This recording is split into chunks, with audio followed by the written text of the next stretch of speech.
Friends, कई बार मुझसे लोग पूछते हैं कि लाइफ में इतनी सारी परेशानियां चल रही हैं, समझ में नहीं आ रहा है कि लाइफ को कैसे लीड करें, और आप कह रही हैं कि खुश रहें। सो फ्रेंड्स, होता क्या है कि जब बहुत सारी परेशानियां चल रही होती हैं, हर दिन अपने आप में एक बोझ की तरह होता है। सो खुश रहना तो बहुत दूर की बात है। पूरा दिन अपने आप में लगता है कि कैसे लीड करा जाए, लोगों से कैसे डील करा जाए, या खुद को भी कैसे संभाला जाए, और फिर से यही बात आ रही है कि खुश कैसे रहा जाए। सो फ्रेंड्स, ये जब इस तरीके की विपरीत परिस्थिति है, सो मैं कहूँगी कि खुश भी रहना है और अपने आप को संभालना भी है। इसमें जो सबसे पहली चीज़ आ रही है फ्रेंड्स, कि लाइफ का हमेशा एक दौर होता है। कभी कोई दौर ऐसा आता है कि जिसमें खुशियाँ ही खुशियाँ होती हैं, कोई दौर ऐसा आता है कि जिसमें दुख ही दुख चल रहे होते हैं, और वो जो दुख होते हैं वो ख़त्म होने का नाम नहीं ले रहे होते हैं। और कई बार हमें ये लगता है सदी सी बीत गई है कि जब हम ये दुखी रह रहे हैं और हम इन चीज़ों से अब उबर ही नहीं पाएंगे।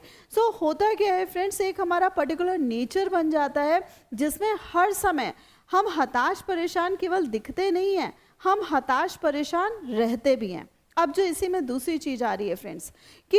हताश परेशान होना तो देखिए एक बड़ा ऑटोमेटिक सा रिएक्शन हो गया कि दुख चल रहा है तो भाई आप हताश परेशान भी रहेंगे, अपसेट भी रहेंगे, और कई बार इसी से रिलेटेड आपको बीमारियां भी आ जाएंगी। But now the thing is this, कि क्या हताश परेशान होना या इससे रिलेटेड जो बीमारियां हैं उनको हम वेलकम करके क्या सोल्यूशन अपनी प्रॉब्लम्स का निकाल पाएंगे, या ये जो दिन चल रहे हैं इनसे हम उबर पाएंगे? No friends, not at all. और अगर ये सोच रहे हैं कि कोई मैजिक हो जाएगा, कोई ऐसा मसीहा आ जाएगा, वो हमें इन सारे दुखों से निकाल लेगा, नो फ्रेंड्स, वो भी नहीं होने वाला है। सो अब करना क्या है फ्रेंड्स, टाइम को टाइम में चलने दीजिए। आपको अपना दिमाग चलाना है कि इन पर्टिकुलर प्रॉब्लम्स को किस तरीके से फिगर आउट करा जाए। जैसे अगर आप किसी बीमारी से जूझ रहे हैं, सो आपको देखना है कि बेटर से बेटर ट्रीटमेंट इसका क्या हो सकता है, या अगर मैं अपने आप को डिसिप्लिन रखता हूँ सो हो सकता है ये बीमारी सही हो जाए,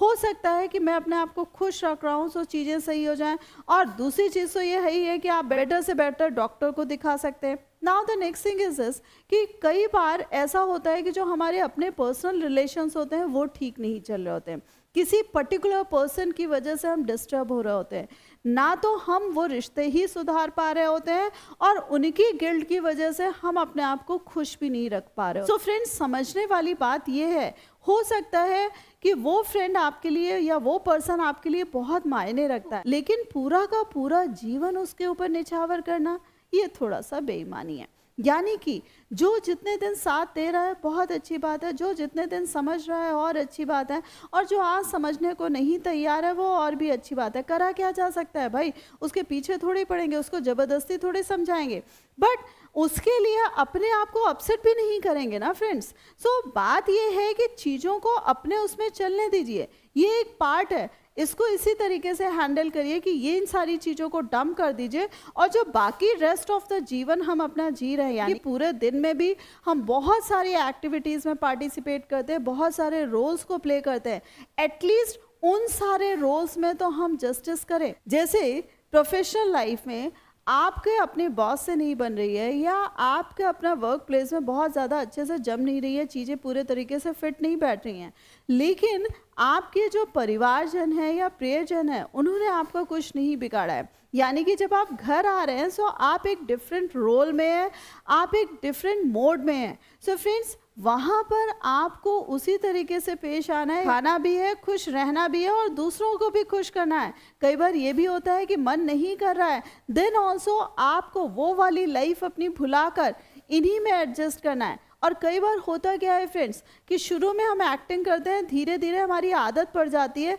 कि जो चीज़ जहाँ की होती है हम वहीं पर छोड़ देते हैं, और जो बाकी चीज़ें होती हैं हम उनको एंजॉय करने लगते हैं। The next thing is this friends, कि कई बार अपनी प्रेजेंट कंडीशन जो हमारी ठीक नहीं चल रही उसको सही करने का एक तरीका ये भी होता है फ्रेंड्स, कंसिस्टेंट एफर्ट्स, यानी कि लगातार निरंतर अथक प्रयास। आपके पास जो भी काम आ रहे हैं आप उसमें अपना 100% नहीं 200% देते जाइए, अपने आप को उसमें खपाते जाइए। सो होता क्या है कि जब आप नई चीज़ें और करते जाते हैं, सो ये जो पुरानी चीज़ें जिनसे आप परेशान हो रहे हैं धीरे धीरे अपने आप में ये फेड होती जाती हैं, ऑब्सलीट होती जाती हैं, और इसकी परेशानियाँ होती हैं या इनका जो पेचीदापन होता है वो भी अपने आप में कहीं ना कहीं ख़त्म होता जाता है। सो फ्रेंड्स, चीज़ें एकदम से सही नहीं होती हैं, उनको सही करने के लिए अपने आप को मजबूत बनाना पड़ता है, अपने आप को स्थिर रखना पड़ता है और अपने आप को ये भी समझाना पड़ता है